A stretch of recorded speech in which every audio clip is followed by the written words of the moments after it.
લિંબાયતના કમરૂનગર વિસ્તારમાં ખાડીપુરે 2 વર્ષના માસૂમ બાળકોને ભોગ લીધો। મીઠી ખાડીના કમરૂનગર વિસ્તારમાં પાણીમાં પડી જતા બાળકને બહાર કાઢી સ્મીમેર ખસેડવામાં આવ્યો હતો, પણ સદનસીબે અલ્ફાઝનું મોત નીપજ્યું, જેથી ગરીબ શ્રમિક પરિવારે બાળક ગુમાવતા શોકની કાલીમાં છવાઈ।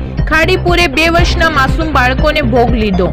મીઠી ખાડીના પાણીમાં પડી જતા અલ્ફાઝનું મોત નીપજ્યું। ગરીબ શ્રમિક પરિવારે બાળક ગુમાવતા શોકની કાલીમાં છવાઈ। Bureau report by VT news channel, Sharif Shani સાથે।